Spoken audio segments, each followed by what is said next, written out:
ጤና ይስጥልኝ ተመልካቾቻችን፣ ይህ በዳያስፖራ ቲቪ የተዘጋጀ የሚቀርብላችሁ የጌራ ሾው ነው።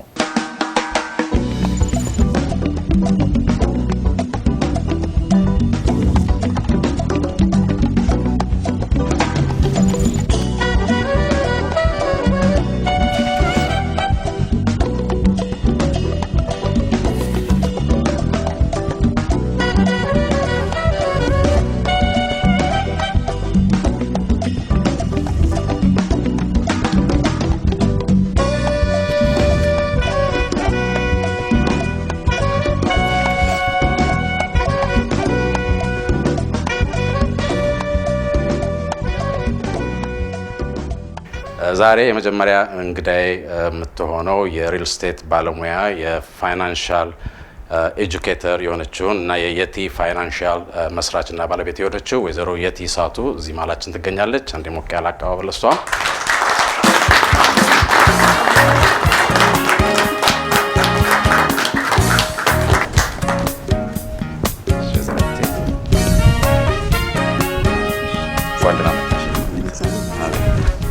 ሸዘሬት እንግዲህ የመጀመሪያው የዳያስፖራ ቴሌቪዥን ጋራ የሚዘጋጀው የጌራ ሾው ከኦዲየንስ ጋራ እንግዳ ስለሆንሽ በጣም ደስ ብሎኛል። አንቺ ደግሞ በዚህ አጋጣሚ የተሰማሽን ነገር ብትነግሪኝ ትንሽ። እኔ እንግዲህ ዳያስፖራ ቴሌቪዥን እና ጌራ ሾው ይሄንን ዝግጅት አዘጋጅቶ እኔን የመጀመሪያ ፕሮግራሙን በሚከፍትበት ዝግጅት ላይ በመጋበዙ እጅግ በጣም ኩራት ይሰማኛል። በጣም መኮራብህ አድናቂህ ነኝ። የቴሌቪዥን ፕሮግራም ማደንቅበት አንዱ ምክንያት ብዙዎች የራሳችንን ስራ ወይም ደግሞ የተለያዩ ሰርቪሶችን ለማቅረብ የምንችልበት ሁኔታዎች አንዳንድ ጊዜ አይመቻቹም እና ተጠቃሚውም ጠቃሚውም እየተጎዳ አያለሁኝና አንተ ግን ብዙዎች ለሌላው ለቀሪው ትውልድ ወይም አሁን ባለው ሁኔታ ላይ ለሚጠቀሙት እዚህ ላለው ነገር ትምህርት መስጠት የሚችሉ ሰዎችን ከማለፋቸው በፊት ትተውልን እንዲሄዱ እድል ሰጥተናል። ብዙዎች የሚያውቁትን ነገር አንተ ቴሌቪዥን ላይ ከሰጡ በኋላ ቢያልፉም እንዳለፉ አይቆጠሩም። ስለዚህ ይሄ ትልቅ ስራ ስለሆነ እኔም ደግሞ አንተን ወንድሜን በጣም አመሰግናለሁ። እሺ በጣም አመሰግናለሁ ወይዘሮ የቲ። እንግዲህ የሪል ስቴት ባለሙያ ነሽ። አሁን ደግሞ በቅርቡ የቲ ፋይናንሻል የሚል የፋይናንስ እውቀትን ለማዳበር በህብረተሰባችን ውስጥ ያቋቋምሽው ኩባንያ አለ። እስኪ እናስመልክተሽ ከሪል ስቴቱ ጋር አያይዘሽ አንዳንድ ነገር ንገሪንና ከዛ በኋላ ጠለቅ ባለ መልኩ ስለ ኩባንያው እንነጋገራለን። እሺ እኔ እንግዲህ ባለፈው 17 ዓመት ሪል ስቴት ከሪማክስ አሊጀንስ ጋር ሆኜ በሪል ስቴት ሙያ ላይ ሳገለግል ቆይቻለሁኝ እና አሁንም ሪልተር ነኝ። በዛ ስራ ውስጥ አንዳንድ ጊዜ ሰዎች ሲመጡ ያለ መዘጋጀቶችን አያለሁኝ። እሱን በሚመለከት በሌላ ፕሮግራም እሱን ለማስተማር ፈቃደኛ ነኝ፣ አንዳንድ ነገሮች ማወቅ የሚገባውን ሰው። ነገር ግን አሁን የቲ ፋይናንሻል የሚለውን አዘጋጅቻለሁኝ የሚለውን ነገር አዲስ ካርድ ስትሰጥ አይ ቲንክ በባህላችን አልተለመደም ይመስለኛል። 2-3 ቦታ ጋር ስትሆን የተያያዘ ቢዝነስ ነው ወይስ የተለያየ ቢዝነስ ነው የሚለውን ነገር መመልከት ያስፈልጋል፣ ለምን ሰው እንደሚያደርገውና እዚህ ባለንበት ሀገር ላይ እንግዲህ በጣም ብዙዎቹ ታላላቅ ሰዎች በባለጸግነት ማለት ነውና ብዙዎቹ መልቲፕል ላይን ስትሪም ኦፍ ኢንካም ብለው የሚሉት ከተለያየ አቅጣጫ ኢንካም የሚያገኙበት ግን የተቀራረበ የቢዝነስ ዘርፍ ላይ ያሉ ሰዎች እናያለን እና ሁሉ ጊዜ እንግዲህ ወደ ላይ የምትመለከተው ሰው ሲኖር ትማራለህ። የሚጠቅምህ ከሆነ ይሄ ሰው የሚያደርገው ነገር እኔም ባረግ የሚለው ነገር ይመጣልና ያንን በማሰብ ሁለተኛ ነገር ፈጥሬለት ላያይዘው የፈለኩበት ምክንያት አለኝ። ምንድነው እሱ? ሰዎች ለምሳሌ አንዳንዶቹ ክሬዲታቸውን ኢንካማቸውን ፈቅዶላቸው ብድር ማግኘት ይችላሉ። አንዳንድ ሰው ግን ዲስአፖይንትድ ሆኖ በጣም አዝኖ ሲሄዳ ያለሁኝና ያ ደግሞ በጣም ልቤን እንትን ይለዋል የማዘን ተፈጥሮ ስላለኝና ምንድነው የሚሻለው? እነዚህኛዎቹ ክሬዲትም ስላላቸው ኢንካምም ስላላቸው ራሳቸውን እያሳደጉ ነው ያሉት። እነዛኛዎቹን ግን በምንድነው መርዳት የምችለው የሚለውን ነገር ሳስብ ወደ ፋይናንሻል ሰርቪሱ ደግሞ እንድገባ ተገደድኩኝ። የሰው ሁኔታ ማለት ነው እና ያ ፋይናንሻል ሰርቪሱ እንግዲህ ሰው በዚህ በኩል ቤት ገዝቶ ኢኩዊቲ ቢልድ እያደረገ ገንዘብን እንዲሰራ ማድረግ ሲችል አሁን ደግሞ ፋይናንሻል ሰርቪሱን የሚገዙ ደግሞ እንደዛኛው 1000 2000 3000 ብር ሞርጌጅ የሚያስከፍል ሳይሆን ግን በየወሩ ያላቸውን እዛ ውስጥ በሚያስገቡበት ጊዜ እንዴት ሆኖ ገንዘባቸው በኮምፓውንድ ኢንትረስት አድጎ በተወሰነ አመት ወደፊት ዛሬ ላይ ያደርጉት ይችላሉ ግን ወደፊት ይሄኛውን ቤት የሸጥኩለትን ሰው ካለበት ከኮንዶሚኒየም ይሁን ታውን ሃውስ ይሁን አፕግሬድ በማደርግበት ጊዜ እነዚህኛዎቹ ሰዎች ሬዲ ሆነው ሜቢ ሁለቱም አንድ ግቢ ውስጥ የሚኖሩበት ሁኔታ ሊፈጠር ይችል ይሆናል ፋይናንሻል ስቴቢሊቲ እንዲኖራቸው ነው እኔ ይሄንን ነገር ያመጣሁት ስለዚህ ገንዘብ እንዴት አድርጎ በኮምፓውንድ ኢንትረስት እንደሚያድግ ትምህርት ጀምሬያለሁኝ እሱን ማስተማር እና አንዳንድ ሰዎች እየተጠቀሙበት ነው ብዙ የተለያዩ ነገሮች ስላሉ ሰዎች ማወቅ ያለባቸውን ነገር ነው እኔ ማስተማር የምፈልገው ምንም አይነት ኦብሊጌሽን የለባቸውም ኢቭን የራስህን ቤተሰብ ቢሆን የሚጠቅም ነገር ካላየበት ያንን ፕሮዳክት መጠቀም እንደሌለበት ነው በይሉኝታ ምንም ነገር ሰው ማድረግ እንደሌለበት ንግድን ወይም ገንዘብን እንዴት ይሰራል የሚለው ነገር ላይ ሲሆን ለልጄ ለቤተሰቤ ወይም ደግሞ ለቻሪቲም ይሁን ማድረግ ለሚፈልጉት ነገር በሙሉ ዝግጅት ማድረግ በሚጀምሩበት ጊዜ እዛ ዳር የሚያደርሳቸው ነገር ላይ ነው ማትኮር ያለበት ብዬ ነው ማስበው ሰው ሪታየርመንት ቤኔፊትን በተመለከተ የቲ ፋይናንሻል የሚያዘጋጃቸው ፕሮግራሞች አሉ ሪታየርመንት ፕላንን በሚመለከት ያው ሰዎች the power of compound interest ነው እኔ ብዙ ጊዜ ማስተምረው ያ እንግዲህ ሰዎች ኢንትረስት ሬት የኔ 6 ነው የኔ 7 ነው የኔ 8 ነው ይላልና እስከ ዛሬ ድረስ በአለማችን ላይ ያየነው ኮምፓውንድ ኢንትረስትን የሚሰራው ባንክ ነው እኛ ከፋይ ነን እነሱ ተቀባይ ናቸው ግን ደግሞ በአለማችን ውስጥ ካለፉት ሰዎች እንደ አልበርት አንስታይን ያሉ ሰዎች ደግሞ the power of compound interest በደንብ አድርገው በእነሱ ቋንቋ ገልጸውታል those who do understand the power of compound interest will earn it the people who do not understand it will pay it ብሎ ተናግሯል ስለዚህ እኛ እንግዲህ ካልገባን ውስጥ ነን ማለት ነው እስከደረስንበት ዘመን እየከፈልን ያለ ነው እንዴት ነው ልንቀበል የምንችለው ባንክ መሆን ነው ያለብን ማለት ነው ስለዚህ ባንክ ለመሆን ደግሞ አቅም ይጠይቃል እና አጋጣሚ ሆኖ እንግዲህ ከ2007 በኋላ የተለያዩ ፕሮዳክቶች ኢንሹራንስ ካምፓኒዎች ያዘጋጇቸው አሉ እነዛ ውስጥ ገንዘባችንን በመናስገባበት ጊዜ 100,000 200,000 ብር እንዴት ሊሆን ይችላል እኔ ተኝቼ ምንም ሳልሰራ እንዴት ሊሆን ይችላል የሚለውን እድል ነው የሚከፍተው ምንም አይነት ስጋት የሌለበት ግን ጋራንቲድ የሆነ ኢንካም ሰው ለጡረታው ማግኘት ይችላል እና the rule of 72 የሚለውን ነገር ጥሎልን ሄዷል ሰውየውና ያ ማለት ምንድነው ሁሉ ጊዜ ኢንተረስት ሬት በሚነገራችሁ ጊዜ 72ን በኢንተረስት ሬት ውስጥ ታካፍለው ገንዘብህ ምን ያህል ጊዜ እንደሚፈጅበት ደብል ለማድረግ ነው የሚያስተምረው እና 6% ነው ይሄ ድርጅት ሰጣለሁ ብሎ ያለኝ እኔ ለምከፍለው ብሎ ካለ then ይሄ ሰው every 12 years በየ12 አመቱ 100,000 ካስገባ 200,000 ይሆናል በ12 አመት በሚቀጥለው 12 አመት 200 400 ነው የሚሆነው እሱን ነው መረዳት ያለብን ሁላችንም ገንዘባችንን እንዴት ነው ልናሳድግ የምንችለው የሚለውንና ያንን ለማድረግ የግድ የቤት ሞርጌጅ መውሰድ የለበትምና የቤት ሞርጌጅ ያው ስትወስድ ወይም ደግሞ ቤትን አሳደግኩት ስትል የራሱ ታይም አለው አፕ ኤንድ ዳውን የሚልበት እንደ ስታክ ማርኬቱ ማለት ነው እነዚህኛዎቹ ግን አሁን እያስተማርን ያለናቸው ነገሮች ምንም አይነት የማርኬት ሪስክ የላቸው ግን ሰዎች ማርኬቱ በወጣበት ጊዜ ያንን የማርኬቱን ጥቅም ማግኘት ይችላሉ ማርኬቱ በሚወድቅበት ጊዜ ግን ያገኙአትን ይዘው ሎክ አድርገው እዛው ላይ ነው ቆመው የወደቁትን ሰዎች እስከሚነሱ ድረስ የሚጠብቁት እንደዛ ሪከቨር ነው የሚያደርጉት በሚነሱበት ጊዜ አንተ ግን አሁን ይሄን ፕሮዳክት ኦን የምታረክ ሆነ ልክ ሲወድቅ ሎክ አድርገህ ስለምትቀመጥ ከቆምክበት ስለሆነ የምትሄደው አንድ ጊዜ የማርኬት መውደቅ በሚመጣበት ጊዜ ከዛ አብሮ ኢንቨስት ካደረገው ሰው ጋራ በቃ ተለያይታችኋል አንድ ቦታ ላይ ልትደርሱ አትችሉም አንተ ጡረታ ስወጣ 1 ሚሊዮን እንዲኖረኝ ፈልጋለሁ ብለህ ካልክ በዚህ ስትራቴጂ ፕሮፐርሊ ፈንድ እስከተደረገ ድረስ ትደርሳለህ ያኛው ሰውዬ ግን በጅዋጅዌ ውስጥ ስለሆነ ያለው እሱ ጡረታ በሚወጣበት ጊዜ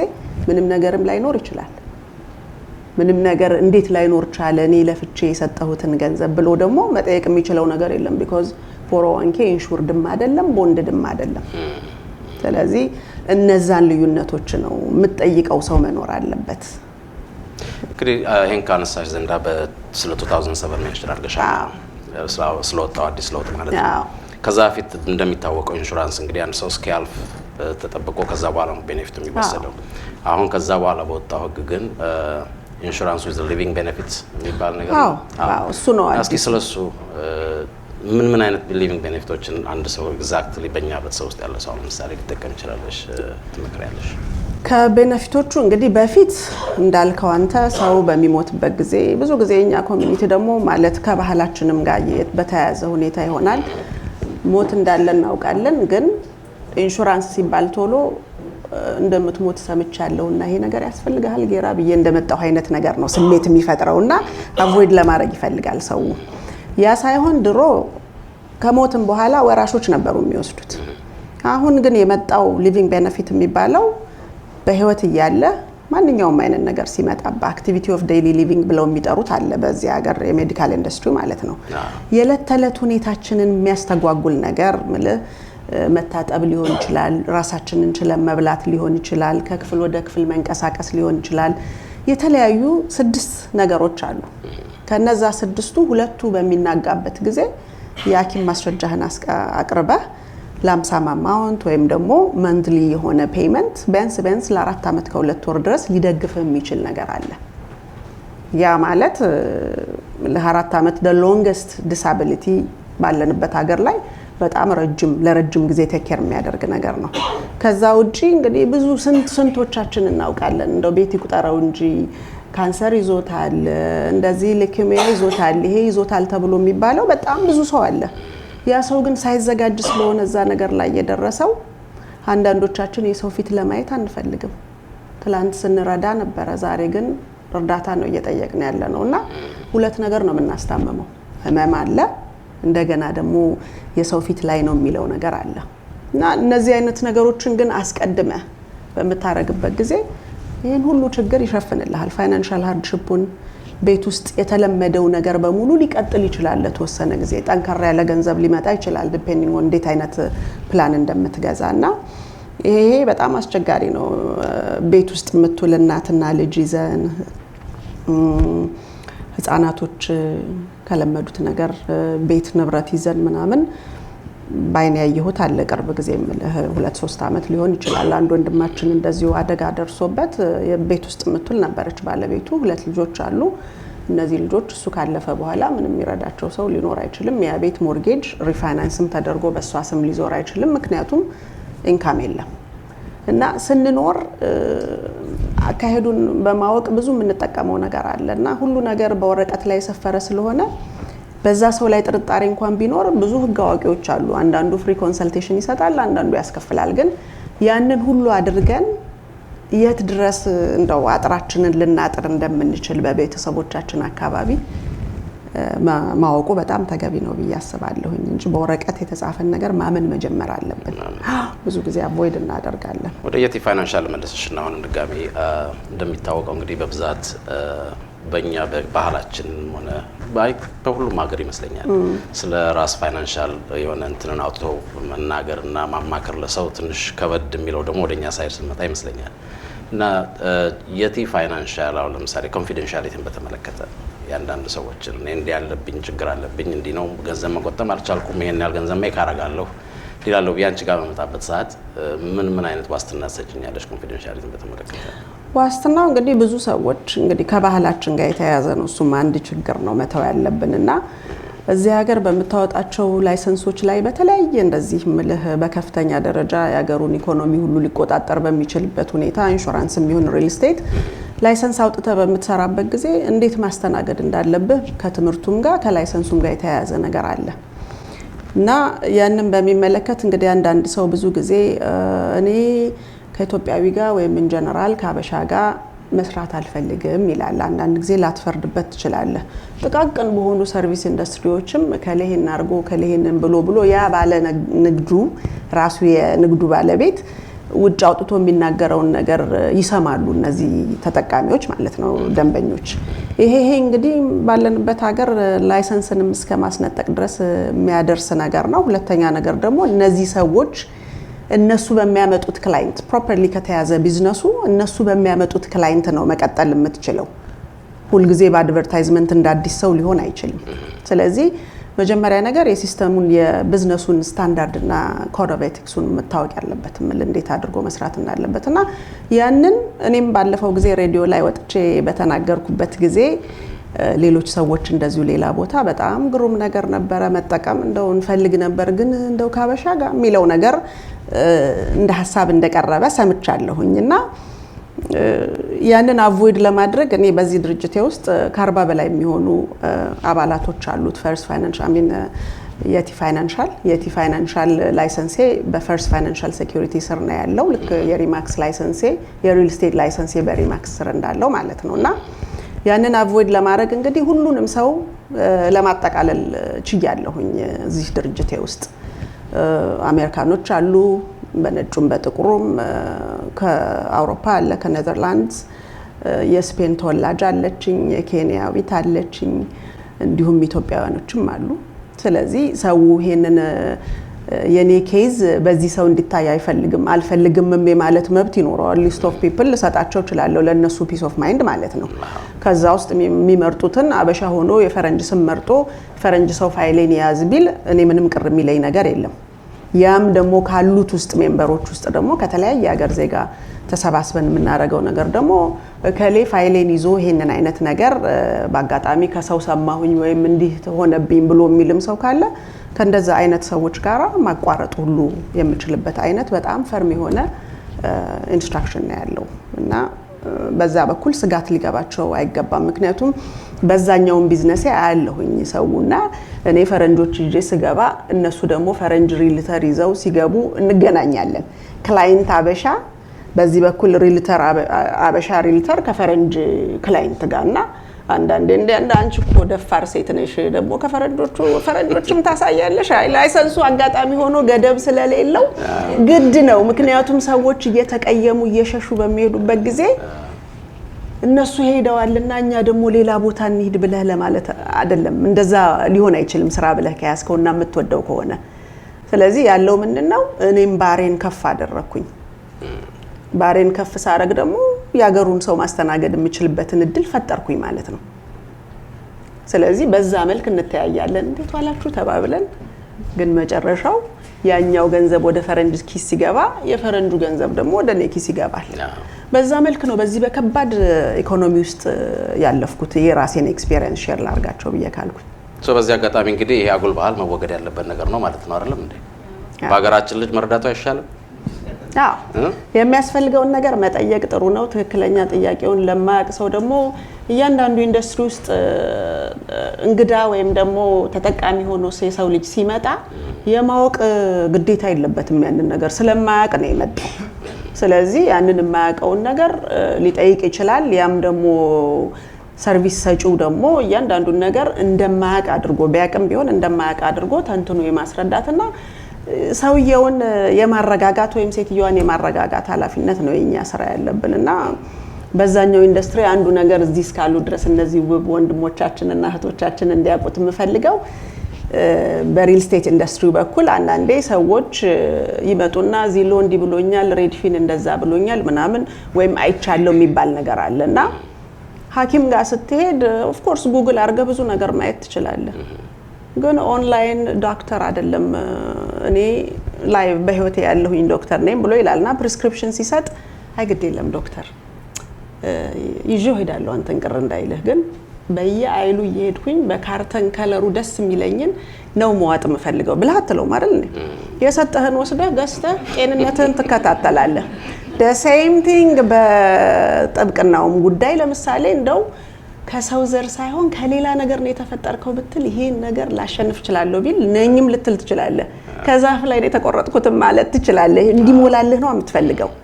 when it comes to real estate ግን ይሄ ቢሆን ይሄ ነው፣ ይሄ ሰብ ዲቪዥን እንደዚህ ነው፣ በዚህ ባጀት እዚህ ጋር ነው መግዛት የምንፈልገው ምናምን ስትል አይ እንትን ላይ ሳይው እንደዚህ ብሏል፣ ያ ጓደኛዬ በዚህ ነው ያህል ብር ገዝቷል፣ ጓደኛዬ ኢንተረስት ሬቱ 3 ነበር ለኔ ለምን 4 ሆነ።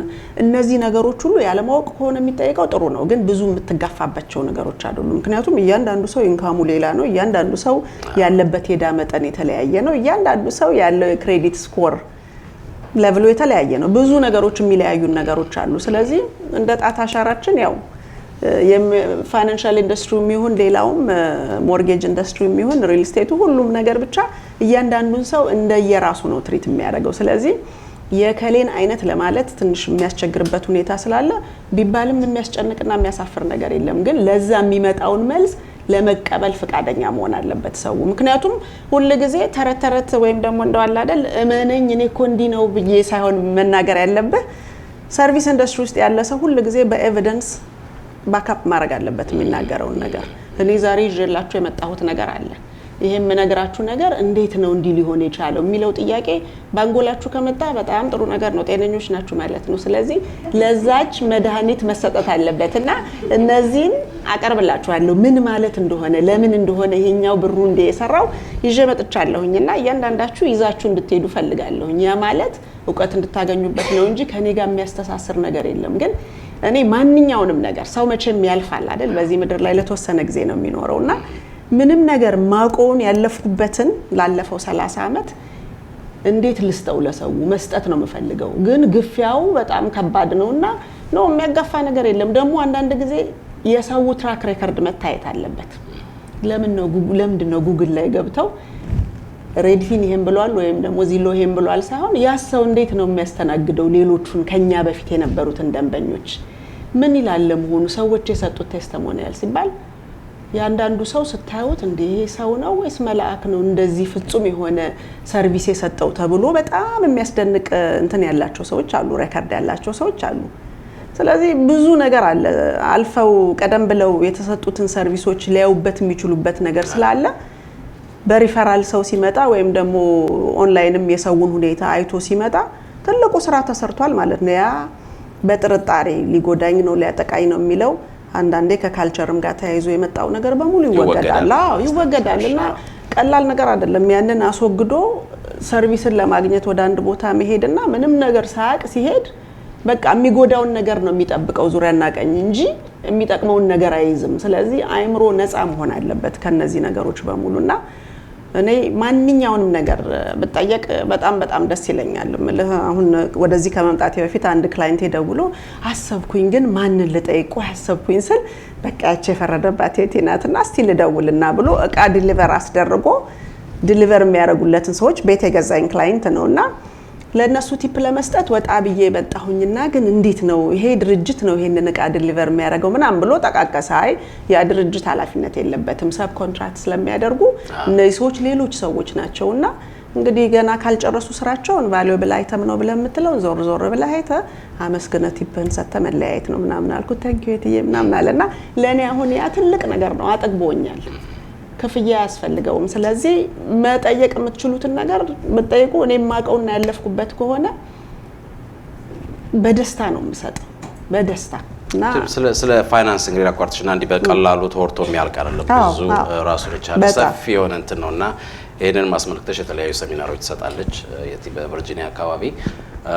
እስኪ ስለ አፕካሚንግ አሁን በቅርቡ ስለምታደርጊያቸው አንዳንድ ኢቨንቶችሽ አጫዎችንና በቅርቡ ፋይናንሻል ሊትረሲ ይሄንኑ በሚመለከት የልጆች ኤጁኬሽናል አካውንት ብዙ ልጆች አሉ በኮሚኒቲያችን ውስጥና እያንዳንዱ ወላጅ ለትምህርት ቤት አካውንት ለነዚህ ልጆች ከፍቷል ወይስ ትላይ ያሰብኩ ነው ግን የለም ገና ባጀቱ የለም ብዙ ነገር ትላለ። ሁሉንም እንደየሁኔታው ያቻቻልክ ግን ትምህርቱን አውቀውት ከዛ በኋላ በሚመቻቸው ጊዜ ሊያረጉት ይችላሉና ፋይናንሻል ሊትረሲ እንግዲህ ጡረታን የልጆች ትምህርት ቤትን ወይም ደግሞ ከካምፓኒስ ምንድነው ማገኘው ከ900 በላይ ኢንሹራንስ ካምፓኒዎች አሉ አሜሪካን ሀገር።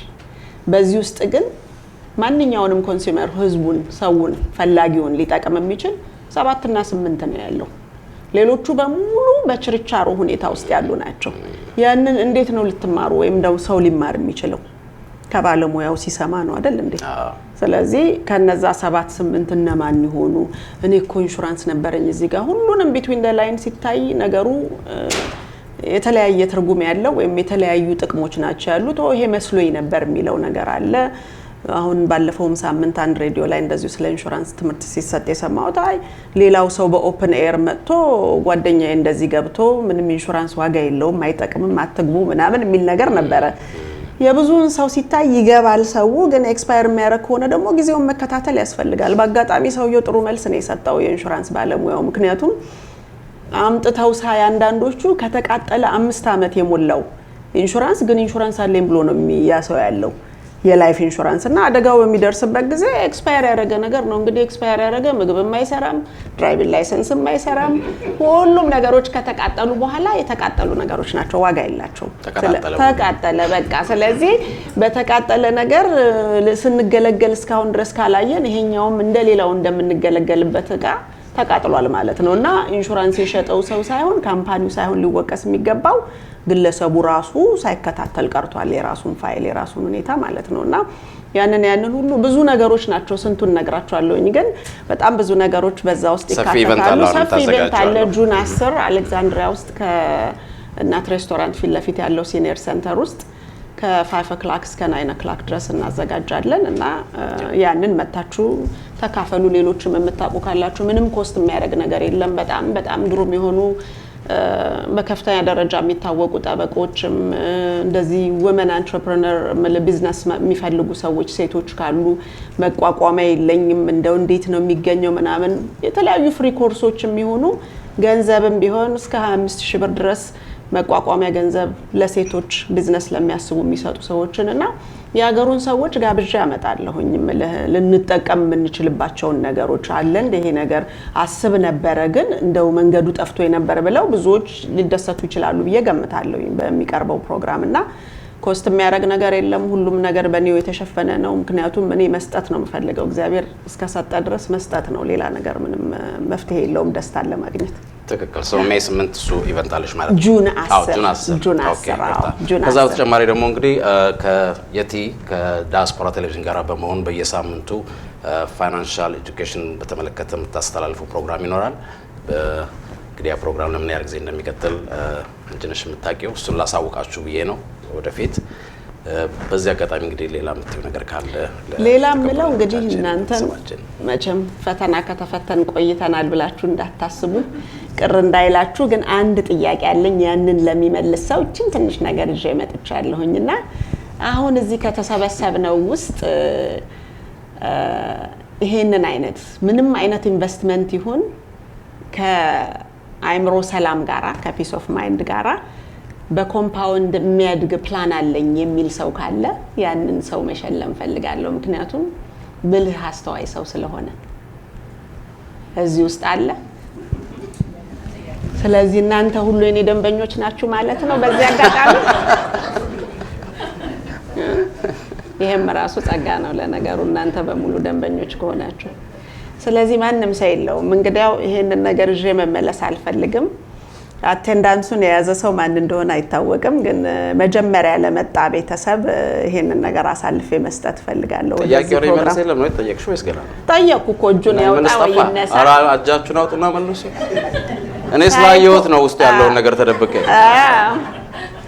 አለ እኔ እኮ ባይ ወዲያው እኔ ለምሳሌ እንደ አይነት ኢቨንት ላይ አንዳንድ ነገር እኔን የሚነካ ነገር ሲመጣ ወዲያው ነው ቶሎ እጄ ብቻ ሳይሆን እነሳለሁ ስለዚህ ባይናው ያረጉታል ብዬ ነበር እንግዲህ መጀመሪያ የመጣሁት እኔ ነኝ ዛሬ እዚህ ኢንቨስትመንት ላይፍ ኢንሹራንስም ይሁን የጡረታ አካውንት እናንተ ምንም ስጋት ሳይኖራችሁ ራሱ በራሱ የሚያድግ በኮምፓውንድ ኢንትረስት ካላችሁ ተነሱ ከአንድም ሰው በላይ ቢሆን ለመስጠት ፈቃደኛ ነኝ ሰው አለ የለም ማለት ነው ስለዚህ ሁላችሁም ሌላው ነገር ቢቀር በጁን 10 መጣችሁ ምን እንደሆነ ዲቴይሉን ለመማር ብትፈልጉ እንትን ፈቃደኛ ብትሆኑ በጣም ነው ደስ የሚለኝ ስለዚህ መጀመሪያ የመጣ ቤተሰብ እንግዲህ አቴንዳንስ ከያዙት ሰዎች ውስጥ እቺን አነስተኛ ጊፍት ሰጣለሁ ያንንም ደግሞ የታይም ማኔጅመንት the value of time የገባቸው ቤተሰቦች ይሆናሉ ብዬ ስለምገምት ነው ምክንያቱም እንዲህ ነው ኢትዮጵያዊ የሚለው ነገር መቅረት መቻል አለበት ምክንያቱም እዚህ በመኖርበት ሀገር ሁሉ ነገር በታይም ነው የሚሰራውና ክላይንቶችም ቢሆኑ አስቀድሜ የምነግረው አንድ ሰው መጀመሪያ ጠዋት የተያዘው ክላይንት አርፍዶ ከመጣ ሌሎቹም በሙሉ ነው የሚያበላሸውና ሁሉ ጊዜ ታይምን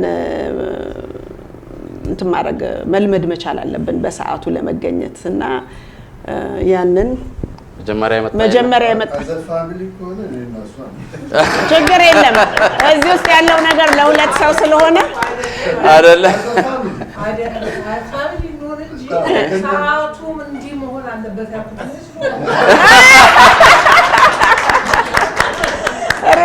I love you so much. ይሄንን እንግዲህ